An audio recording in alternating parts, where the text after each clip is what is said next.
Hello area, कैसे हैं आप लोग सभी के सभी। एक बार फिर से आप सभी का स्वागत है आपकी अपनी यूट्यूब चैनल विजन बैंकिंग पे। आरआरबी क्लर्क 2024 के सारे शिफ्ट्स के पेपर कंप्लीट हो चुके हैं। तो इस सेशन में आप सभी के साथ डिस्कस कर रहे होंगे IBPS RRB clerk 2024 expected cut off या फिर RRB clerk 2024 state wise expected cut off, जिसमें हर एक पर्टिकुलर स्टेट का मैं आपको एक एक्सपेक्टेड कट ऑफ बता रहा हूँ कि कितना आपका कट ऑफ होना चाहिए, सो दैट कि आपने कितना अटेम्प्ट किया आप उसके साथ कंपैरिजन करके अपनी मेंस की तैयारी कंटिन्यू करोगे।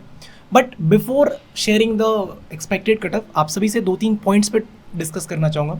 सबसे पहले हमने एक चीज़ नोटिस किया इस बार आरआरबी क्लर्क 2024 में, जब आरआरबी पीओ का पेपर हुआ था 2024 का, टोटल 8 शिफ्ट में आपके पेपर हुए थे। और वहाँ पे हमने क्या देखा था कि जो वेरिएंसी था पेपर के लेवल का वो बहुत ही डिफरेंट था।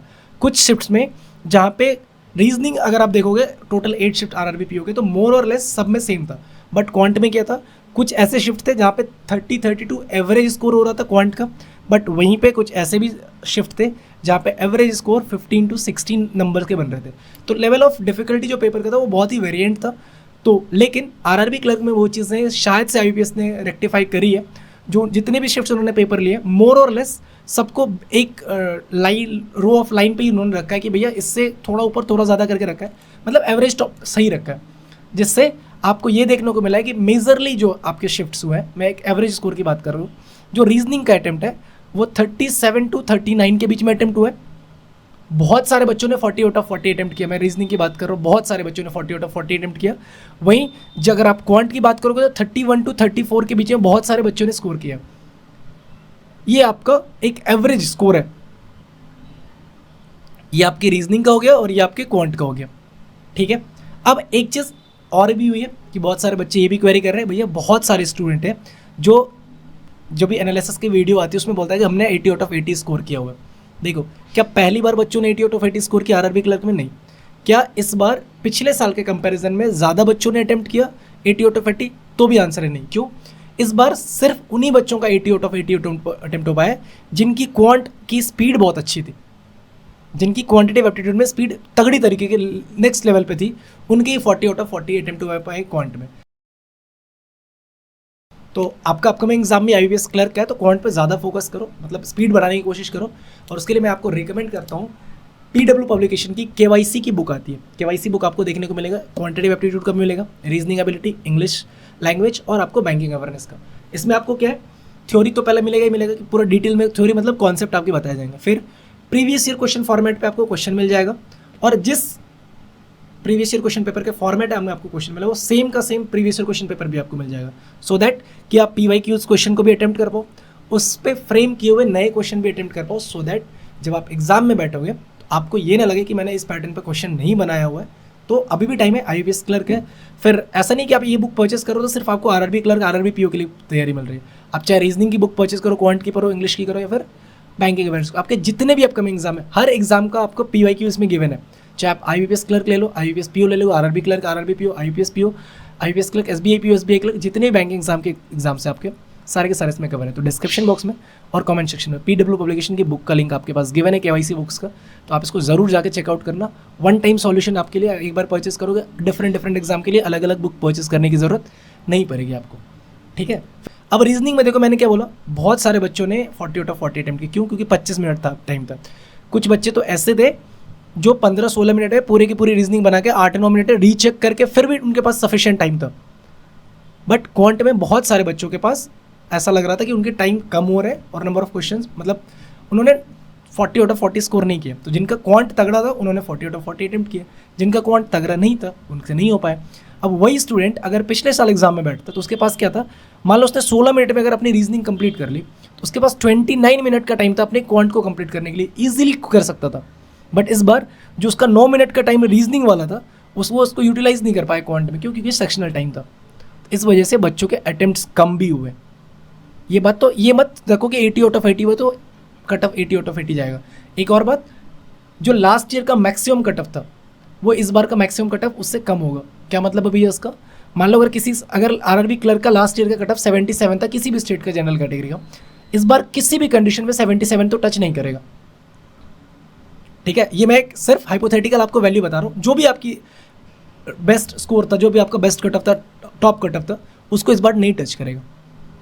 ठीक है, तो देखो क्वांटिटेटिव एप्टीट्यूड की स्पीड जितनी तगड़ी करोगे ना, जिनकी तगड़ी थी उन्होंने 40 अटेम्प्ट किए हुए, जिनकी नहीं थी, और इस बार सेक्शनल टाइमिंग के जो फॉर्मेट की वजह से जिनके क्वांट अच्छा था उन्होंने 80/80 मेजरली बच्चों ने करा हुआ है। ठीक है, जिनका रीजनिंग अच्छा था अगर उनको क्वांट में 25 मिनट टाइम मिलता उनके लिए बेनिफिशियल हो जाता, बट जिनका क्वांट अच्छा था उनको रीजनिंग में टाइम मिल रहा है 25 मिनट, सो दैट कि वो हर एक क्वेश्चन को आराम से सॉल्व कर सकते थे।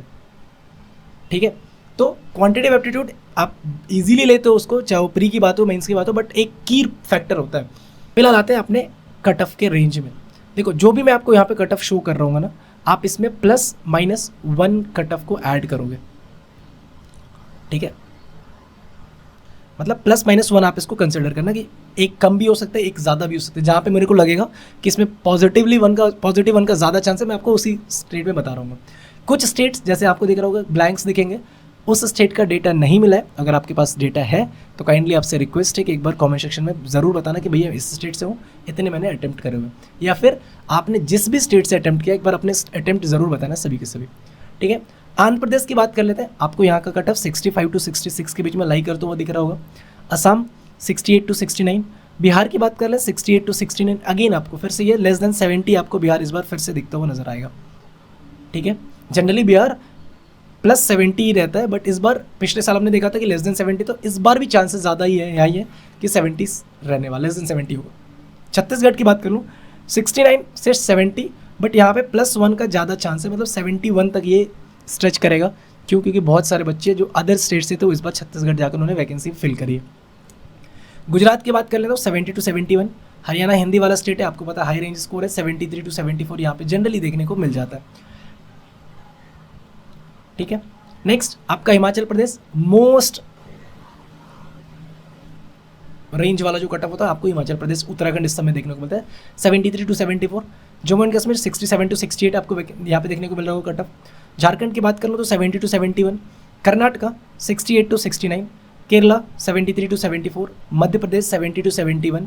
महाराष्ट्र 71 to 72। एक और बात, आप अगर अपनी स्पीड को बूस्ट करना चाहते हो ना, तो आप सभी के लिए विजन बैंकिंग ऐप पे या फिर आप visionbanking.in वेबसाइट पे जाओगे तो वहाँ पे स्पीड बूस्टर कोर्स का Day 1 to Day 10 मतलब 10 क्विजेस बिल्कुल फ्री आपको अपलोड कर दिए गए वहाँ पे, जहाँ पे हर एक डे के क्विज में आपको 10 सिंप्लीफिकेशन, 10 क्वाड्रेटिक और 10 रीजनिंग के 10 आपके नंबर सीरीज के क्वेश्चन मिल जाएंगे। तो उसको जाके ज़रूर अटेम्प्ट करना, बिल्कुल फ्री आप सभी के लिए।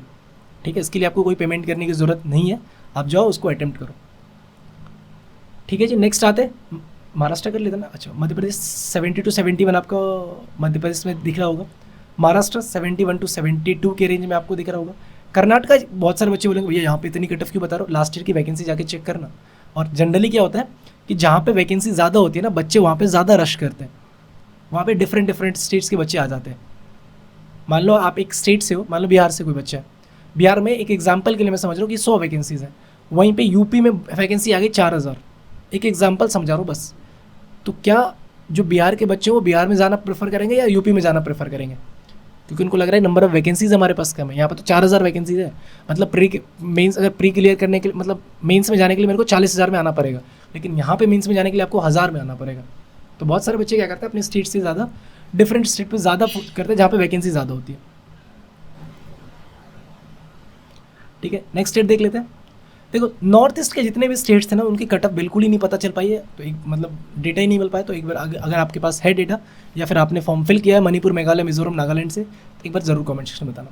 ठीक है, फिलहाल उड़ीसा के लिए देख रहे हैं 73 to 74 आपका कट ऑफ देखने को मिल रहा होगा। पंजाब 71 to 72 के बीच में लाई करेगा। राजस्थान 72 to 73 के बीच में आपका दिख रहा होगा, +1 यहाँ पे करके ही चलना।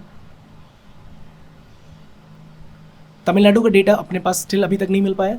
तेलंगाना की बात करूँ तो 60 to 61 आपको यहाँ पे कट ऑफ दिख रहा होगा। त्रिपुरा 68 to 69। यूपी की बात कर लो 73 to 74, बट यहाँ पे मेरे को लगता है -1 आपको दिख रहा होगा। ये 72 to 73 के रेंज में ज़्यादा चांसेस यहाँ पे दिख रहे हैं। ठीक है, उत्तराखंड की बात कर लो 72 to 73। वेस्ट बंगाल 74 to 75।